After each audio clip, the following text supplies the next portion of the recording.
Shalom, puji Tuhan. Mari kita masuk ke dalam renungan pada ibadah raya pada hari Minggu ini untuk mendengarkan apa yang menjadi isi hati Tuhan dan merenungkan bahkan melakukan dalam kehidupan kita semua. Mari sebelumnya kita siapkan hati kita berdoa.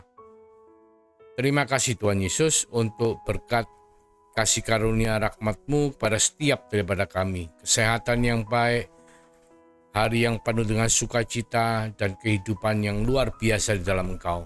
Tuhan, hari ini kami mau mendengar apa yang menjadi isi hati-Mu.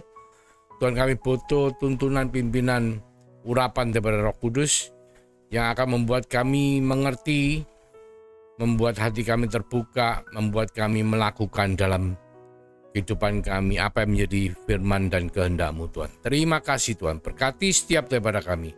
Di dalam nama Tuhan Yesus Kristus, kami mengucap syukur, kami berdoa. Haleluya.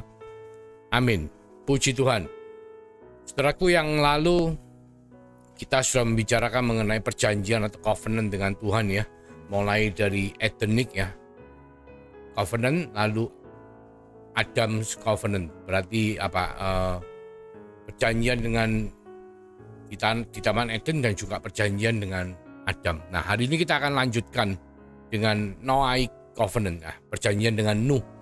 Karena semua perjanjian yang dibuat Tuhan dengan manusia itu akan tergenapi nantinya di perjanjian baru. Dan semua itu dengan dasar bahwa ada eternal covenant atau perjanjian di kekekalan, bukan dengan kita saudaraku, tapi antar tiga daripada pribadi Allah Tritunggal, yaitu Allah Bapa, Allah Anak, Tuhan Yesus Kristus, dan Allah Roh Kudus.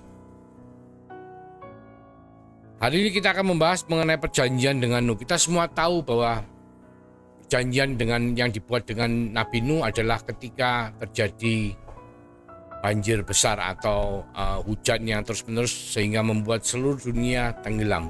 Nah, kita sekarang mau melihat sebenarnya perjanjian itu mengenai apa. Yang pertama adalah janji dan perjanjian itu adalah untuk memberkati Nuh dan keturunannya ya, Sem, Yafet, dan Ham ya. Tetapi ada juga kutuk yang terjadi ketika Kanaan dikutuk ya. Kanaan sebagai anak daripada Ham dikutuk oleh Nuh karena mempermalukan dan tidak menghormati Nuh sebagai orang tua.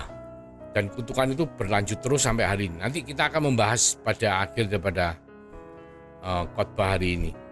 Setelah itu, setelah kita mendapatkan janji-janji daripada Tuhan, yaitu janji berkat dan janji dan juga untuk kutukan yang terjadi, kita juga mendapatkan melihat bahwa perjanjian ini terdiri dari darahnya adalah ketika darah kurban itu dipersembahkan kepada Tuhan di altarnya Nuh setelah Nabi Nuh dan semua keluarganya dan binatang yang dibawanya selamat melewati air bah. Dan moderatornya tentunya adalah Nabi Nuh sendiri yang melakukan, dan meterainya adalah pelangi. Jadi Tuhan mengatakan di firman-Nya nanti bahwa ada meterai pelangi yang menyatakan bahwa tidak akan ada lagi hukuman dari Tuhan. Karena sudah lewat ya hukumannya, di mana kita baca ya. Jadi di Kejadian 9:9 dikatakan, sesungguhnya aku mengadakan perjanjianku dengan kamu dan dengan keturunanmu, dengan segala makhluk hidup yang bersama-sama dengan kamu, burung-burung, ternak, dan binatang-binatang liar di bumi yang bersama-sama dengan kamu.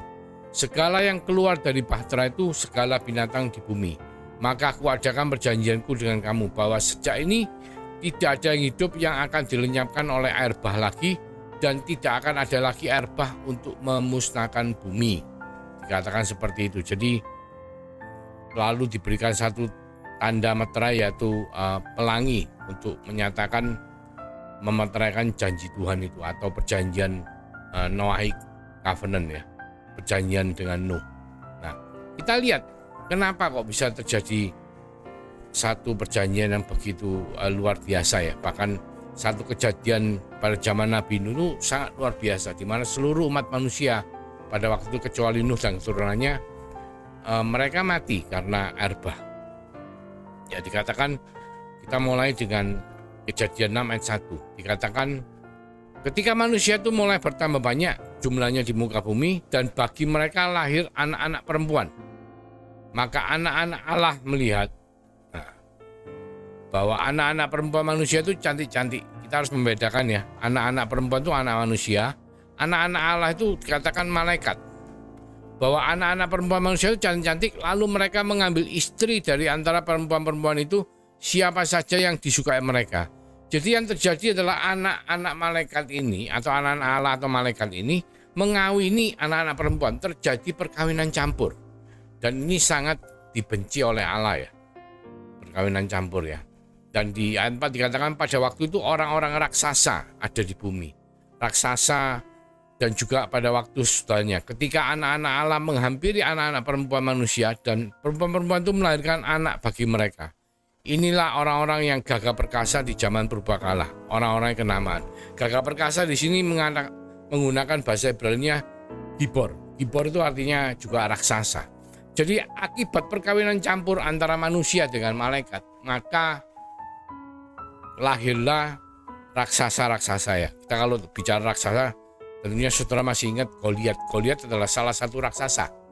Jadi meskipun nanti kita lihat ya, meskipun setelah air bah ternyata masih ada yang lolos, jadi keturunan dari malaikat ini dengan manusia atau kawin campurnya masih ada yang lolos ya. Nah, kita lihat di ayat 5 dikatakan ketika dilihat Tuhan bahwa kejahatan manusia besar di bumi, dan bahwa segala kecenderungan hatinya selalu membuahkan kejahatan semata-mata, maka menyesallah Tuhan bahwa ia telah menjadikan manusia di bumi, dan hal itu memilukan hatinya. Yang dimaksud menyesal ini, Allah tidak menyesal akan ciptaannya mengenai manusia, cuman Allah itu meratapi nasibnya manusia. Dalam arti, kenapa ya manusia kok seperti itu? Karena apa? Karena jelas yang diratapi ini bukan manusia yang diciptakan Tuhan pada awal mula. Karena awal mula manusia diciptakan Tuhan segambar dan serupa. Tapi yang terjadi adalah terjadi kawin campur. Dan kawin campur itu demikian luar biasanya sehingga nyaris membuat keturunan yang murni itu menjadi hilang ya. Dan ini sesuatu yang di mata Tuhan sangat tidak baik ya. Oleh karena itu memilukan hatinya. Di ayat 7 dikatakan, berfirmanlah Tuhan, aku akan menghapuskan manusia yang telah kuciptakan itu dari muka bumi, baik manusia maupun hewan dan binatang-binatang melata dan burung-burung di udara, sebab aku menyesal bahwa aku telah menjadikan mereka.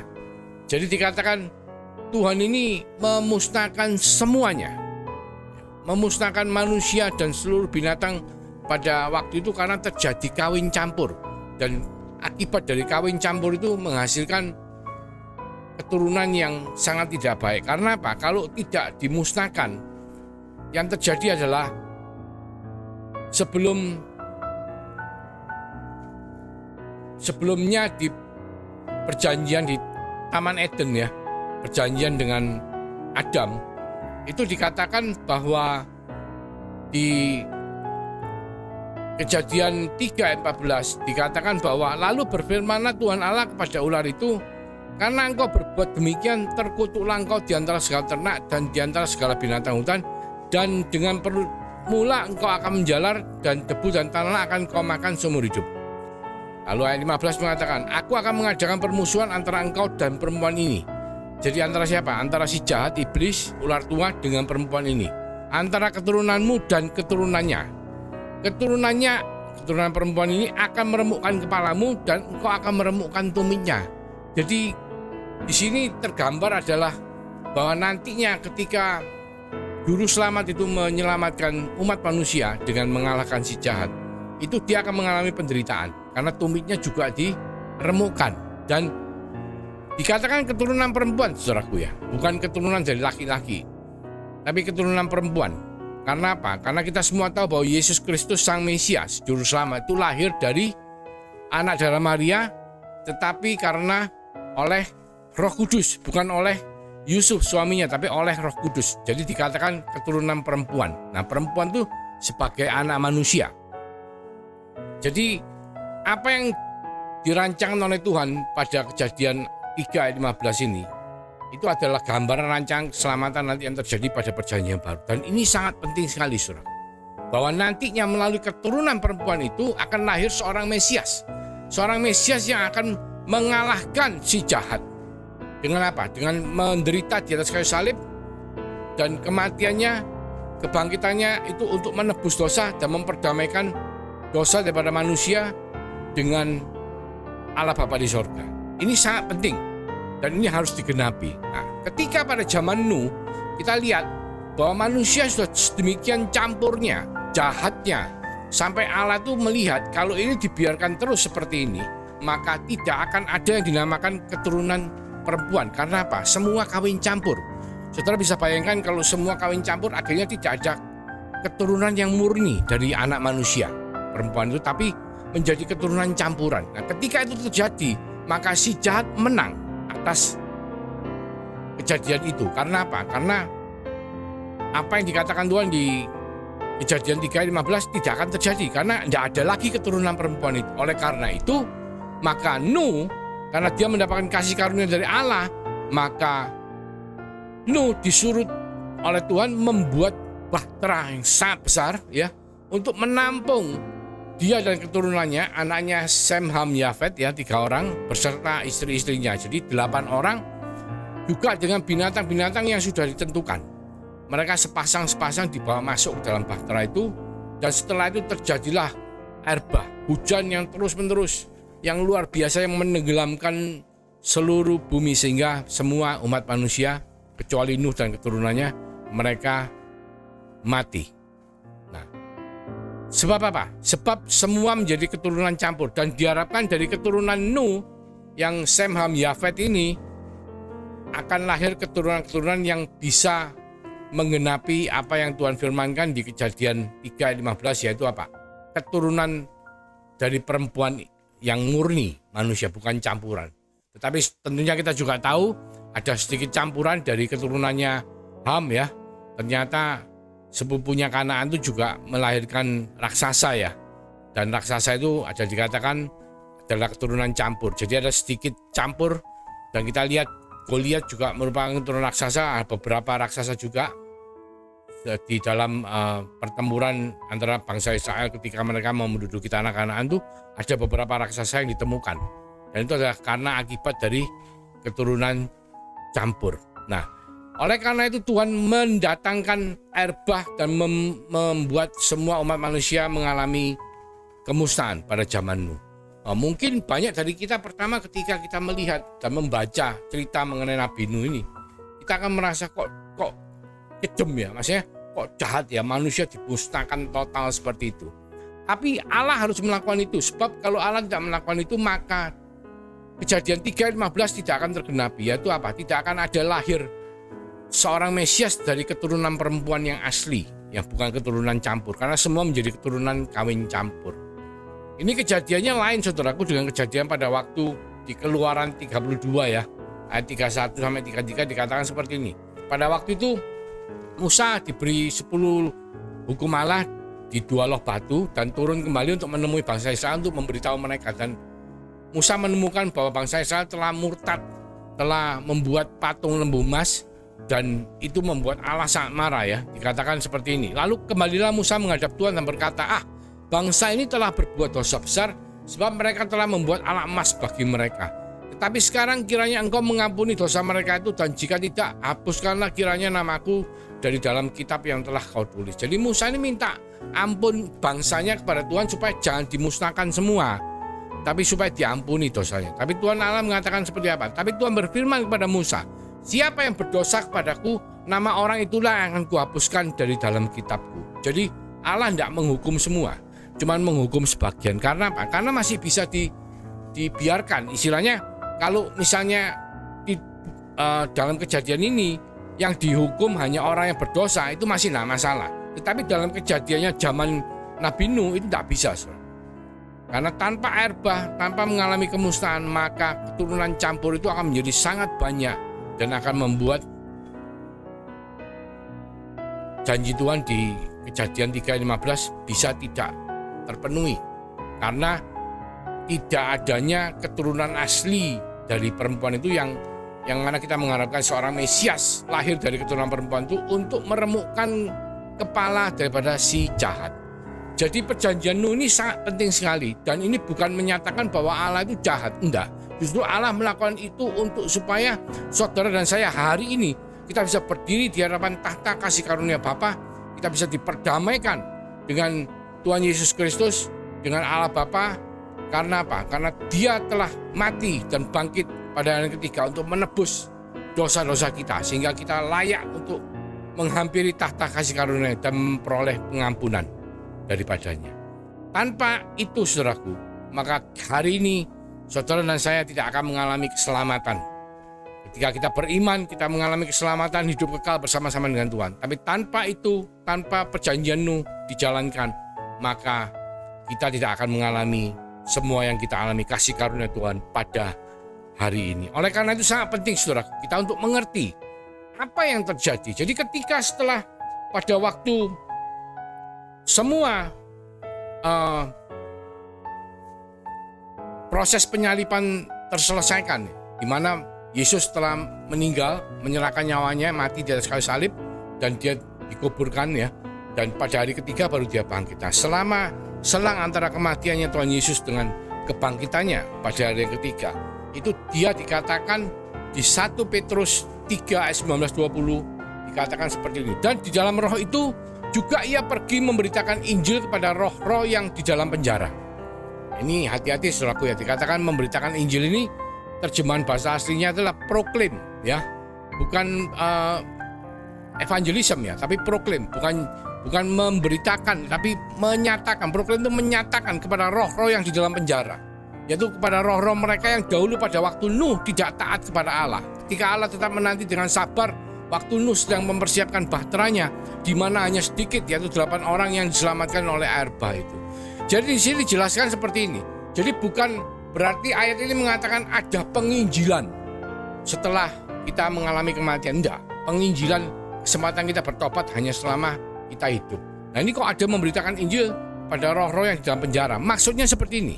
Jadi pada waktu itu malaikat Tuhan itu yang memberontak itu memang sengaja ingin membuat apa yang telah dinubuatkan di Kejadian 3 ayat 15, yaitu bahwa keturunan perempuan itu akan meremukkan kepalanya ular, itu supaya tidak terjadi. Bagaimana caranya? Ya, mereka langsung menghampiri dan mengawini anak-anak manusia sehingga terjadi kawin campur. Karena tidak boleh, malaikat itu mengawini manusia itu tidak boleh, itu melanggar hukum Tuhan. Dan mereka sengaja melakukan supaya rancangan Allah gagal atas penyelamatan daripada umat manusia. Dan ketika mereka melakukan itu, mereka semua ditangkap oleh Tuhan dan mereka dimasukkan dalam penjara. Ya, dikatakan yaitu kepada roh-roh mereka yang dahulu pada waktu Nuh tidak taat kepada Allah. Ketika Allah tetap menanti dengan sabar waktu Nuh sedang mempersiapkan bahteranya, di mana hanya sedikit, yaitu 8 orang yang diselamatkan oleh air bah itu. Jadi malaikat itu ditaruh di dalam penjara. Penjara yang seperti apa, saudaraku? Nah, itu dijawab di 2 Petrus 2 ayat 4. Dikatakan sebab jikalau Allah tidak menyayangkan malaikat-malaikat yang berbuat dosa, tetapi melemparkan mereka ke dalam neraka, dan dengan demikian menyerahkan dalam gua-gua gelap untuk menyimpan mereka sampai hari penghakiman. Nerakanya di sini dikatakan adalah Tartarus. Tartarus adalah penjara yang paling dalam, yang untuk khusus menawan para malaikat yang berdosa. Jadi Tuhan tuh datang ke penjara itu ya secara khusus, bukan memberitakan Injil, tapi mengatakan seperti proklaim. Proklaim itu menyatakan bahwa ini aku telah menang, engkau telah gagal. Karena apa? Niatnya para malaikat itu mengawini anak manusia supaya terjadi kawin campur, sehingga apa? Sehingga Kejadian 3 ayat 15 tidak tergenapi, sehingga tidak ada keturunan perempuan yang asli yang bisa melahirkan anak Mesias yang nantinya akan meremukkan kepala ular. Tapi yang terjadi adalah ketika Yesus Kristus telah mati menyerahkan nyawanya di atas kayu salib, dan setelah itu sebelum kebangkitannya dia masuk melihat mengunjungi ya di dalam penjara kepada mereka malaikat itu dan mengatakan, nih aku telah menang. Nih Kejadian 3 ayat 15 telah digenapi. Aku telah meremukkan kepala ular. Sengat maut telah dikalahkan dan maut tidak menang. Karena kebangkitan Kristus, kenaikannya dan turunnya urapan Roh Kudus telah membuat kita semua masuk ke dalam perjanjian baru. Dan inilah sebabnya saudaraku, sangat penting untuk saudara dan saya mengerti akan karakter sifat daripada Allah. Di mana meskipun di dalam zaman Nuh, Allah menghukum semua umat manusia dengan mendatangkan air bah sehingga mereka semua mengalami kematian. Tetapi itu bukan berarti karena Allah jahat, tidak. Tapi karena Allah ingin menyelamatkan saudara dan saya yang beriman percaya kepada Yesus Kristus sebagai Tuhan dan Juru Selamat, yang mana Tuhan telah menjanjikan di Kejadian 3:15 bahwa Dia akan menurunkan keturunan dari perempuan itu yang akan meremukkan kepala ular atau si jahat dan menang atas sengat maut. Dan itu adalah sangat penting. Kenapa perjanjian Nuh ini harus digenapi? Kenapa kita harus mengerti pada masa Nuh ini apa yang sebenarnya Tuhan ingin katakan kepada saudara dan saya. Yang pertama tadi dikatakan mengenai janjinya adalah mengenai berkat. Berkat yang diberikan secara luar biasa kepada keturunan Nuh. Tapi selain berkat juga kutuk. Ya, kutuk ini hati-hati saudara. Karena Nuh ketika dia marah, dia mengutuk Kanaan karena mempermalukan dia, tidak menghargai dia sebagai orang tua. Dan kutukan itu berjalan terus. Saudara tahu Kanaan itu adalah anaknya daripada Ham, dan mereka itu adalah keturunan daripada suku Kus ya, Kusi Ethiopia, jadi kulit hitam saudara. Dan kutukan kepada mereka itu berjalan sampai ribuan tahun, dan hanya kematian Tuhan Yesus Kristus di atas kayu salib lah, Galatia 3:13 yang bisa mematahkan kutukan tersebut. Jadi hati-hati dengan ucapan yang bersifat kutukan ya. Janganlah kita mengucapkan kutukan-kutukan yang sembarangan. Karena ketika kutukan itu menimpa teman kita, saudara kita, siapapun yang itu tidak akan baik. Karena dampaknya adalah luar biasa. Pertama itu. Kedua adalah mengenai hukum tabur tuai. Di Kejadian 8 ayat 22 dikatakan selama bumi masih ada akan ada hukum menabur dan menuai. Barang siapa menabur dia akan menuai. Dan ini hukum ini berlaku terus ya sampai selama bumi ada, kata Tuhan. Dan itu sangat penting, dan itu terjadi pada zamannya Nabi Nuh. Dan yang berikutnya adalah tidak boleh membunuh karena darah itu mengandung nyawa. Jadi membunuh itu sesuatu yang akan diminta pertanggungan jawab oleh Tuhan. Itu yang kita pelajari pada masa Nuh, pada perjanjian Nuh. Jadi kembali lagi Tuhan Allah dengan kita manusia, umat ciptaan pilihan yang dikasihnya, itu bukan sekedar kita berteman, berpacaran, berhubungan, enggak. Tapi kita harus memiliki satu perjanjian atau covenant dengan Dia, seperti suami dan istri. Demikianlah hubungan saudara dan saya dengan Tuhan. Karena Tuhan menghendaki kita memiliki covenant, dan kita mengerti setiap covenant yang kita jalani, mulai dari Edenic covenant, lalu Adam covenant, dan kita masuk kepada Noahic covenant. Nanti berikutnya kita akan membahas mengenai Abrahamic covenant. Dan semua ini akan menuntun kita sampai kita bisa masuk ke dalam perjanjian baru atau new covenant yang sedang kita jalani pada hari ini. Demikian firman Tuhan, kiranya berkat Tuhan menjadi berkat yang kekal dalam kehidupan saudara dan saya. Mari kita berdoa. Terima kasih Tuhan untuk mengingatkan setiap daripada kami akan besarnya kasih-Mu kepada setiap daripada kami, supaya kami bisa menikmati perjanjian baru, bisa menikmati kasih karunia anugerah-Mu dengan beriman kepada Yesus Kristus sebagai Tuhan dan Juru Selamat. Maka kita boleh beroleh hidup yang kekal bersama-sama dengan Engkau. Terima kasih untuk apa yang telah terjadi pada zaman Nabi Nuh. Terima kasih untuk kasih karunia-Mu. Terima kasih untuk berkat-Mu. Biarlah berkat yang daripada Allah Bapa melalui kasih karunia daripada Tuhan Yesus Kristus yang telah dimeteraikan oleh Roh Kudus menyertai, melindungi, memimpin, mengurapi setiap daripada kami mulai dari hari ini Tuhan sampai Engkau datang yang kedua kalinya, bahkan sampai Maranatha. Di dalam nama Tuhan Yesus Kristus kami sama-sama mengatakan haleluya, amin. Tuhan Yesus memberkati.